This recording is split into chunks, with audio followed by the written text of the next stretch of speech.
सोचो, एक एक्टर जो सिर्फ 6 महीने में अपने वेट को 35 किलो बढ़ा देता है और फिर नेक्स्ट फिल्म के लिए खुद को इतना लीन बना देता है कि लोग उसे देखकर शॉक में आ जाते हैं। एक ऐसा इंसान जो सिर्फ एक्टिंग नहीं करता, वो अपने कैरेक्टर में घुस जाता है, खो जाता है और फिर खुद को तोड़कर दोबारा बनाता है।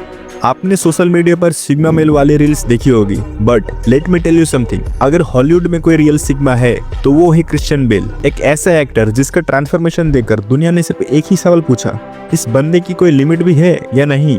ये स्टोरी सिर्फ सक्सेस की नहीं है, ये स्टोरी है स्ट्रगल, सेक्रीफाइस, ऑब्सेशन और उस पागलपन की जो सिर्फ लेजेंड्स के अंदर होती है। So ladies and gentleman, because today we explore the life of man who redefined dedication, this is the story of Christian Bale. 30 जनवरी 1974 वेल्स, यूनाइटेड किंगडम में क्रिश्चियन बेल का जन्म होता है।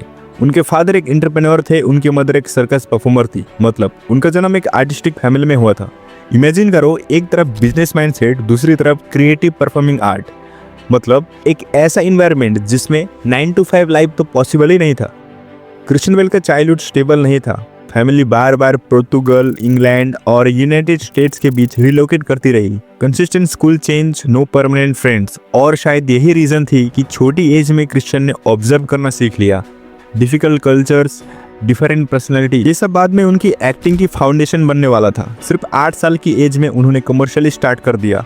और फिर आई टर्निंग पॉइंट 1987। मूवी का नाम था एम्पायर ऑफ द सन। 4000 बच्चों का ऑडिशन हुआ, पर डायरेक्टर को चाहिए था एक मैच्योर लड़का। और फिर उन्होंने देखा 13 साल का लड़का क्रिश्चियन बेल को। उनकी आंखों में फियर भी था, इनोसेंस भी था और इंटेलिजेंस भी। फिल्म रिलीज हुई और दुनिया ने नोटिस कर लिया, बट प्रॉब्लम यहीं से शुरू हुई। चाइल्ड एक्टर का टैग लग गया। टीनेज से हॉलीवुड तक का फेस इजी नहीं था। पेरेंट्स का डिवोर्स, फिर फाइनेंशियल स्ट्रगल। हॉलीवुड सिर्फ उन्हें एक प्रॉमिसिंग यंग एक्टर के रूप में देखना चाहता था, पर क्रिश्चियन को सेफ गेम पसंद नहीं था। फिर आई एक करियर गैम्बल। 2000 में फिल्म आती है अमेरिकन साइको। कैरेक्टर था पैट्रिक बैटमैन का। रोल इतना कंट्रोवर्शियल था कि कई एक्ट्रेस ने इस रोल को करने के लिए मना कर दिया। ये रोल पहले ऑफर हुआ था लियोनार्डो डिकैप्रियो को, उन्होंने रिजेक्ट कर दिया। इमेज रिस्की था, स्टूडियोज को क्रिश्चियन पर ट्रस्ट नहीं था, पर डायरेक्टर ने कहा I want Christian Bale. Christian Bale ने बॉडी को एक्सट्रीमली लीन बना दिया।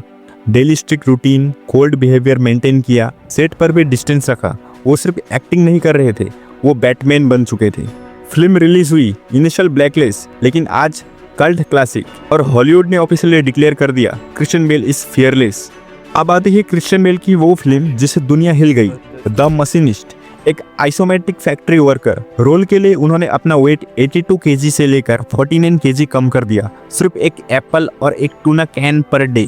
डॉक्टर ने वार्निंग दी, हेल्थ रिस्क था, बट उनका जवाब सिंपल था, I want to disappear into the character. Film low budget थी, बॉक्स ऑफिस पे ह्यूज हिट नहीं हुई, but respect high level. Hollywood ने रियलाइज किया ये बंदा नेक्स्ट लेवल का है। 2004 हॉलीवुड एक प्रॉब्लम फेस कर रहा था। बैटमैन दुनिया का सबसे फेमस सुपर हीरो ऑलमोस्ट खत्म हो चुका था।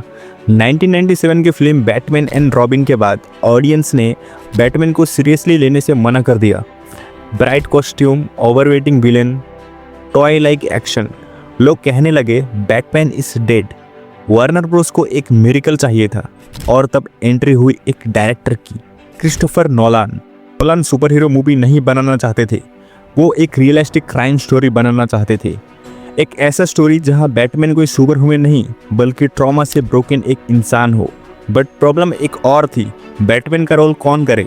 स्टूडियोज को चाहिए था एक बिग स्टार, पर नोलान को चाहिए था एक real actor.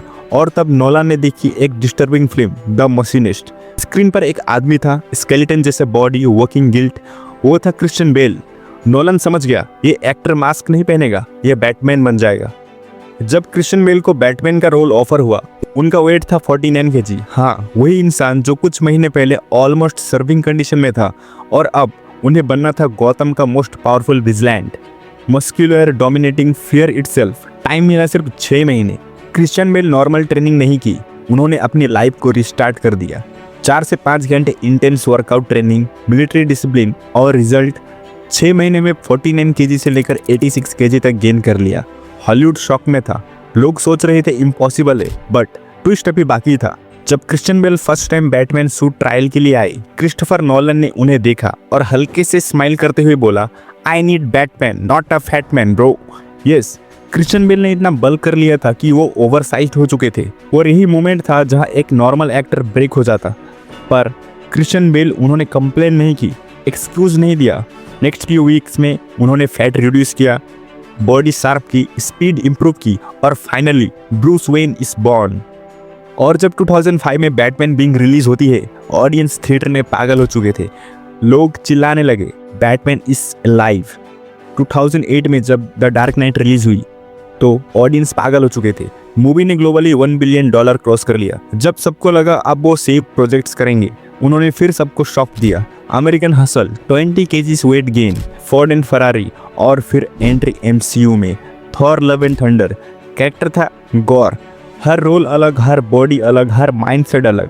He never played safe, he never chased fame, he chased perfection. Christian Bale ने हमें एक लेसन दिया है, सक्सेस सेफ खेलने से नहीं मिलती, ग्रेटनेस तब मिलती है जब आप अपने लिमिट्स को तोड़ने को रेडी हो। हॉलीवुड में बहुत सिग्मा एक्टर्स होंगे, पर जो अपने आप को तोड़कर दोबारा बना सकते हैं वही होते हैं द फादर ऑफ ऑल सिग्मास। तो आपका क्या ओपिनियन है क्रिश्चियन बेल के बारे में? कॉमेंट्स में जरूर बताएं।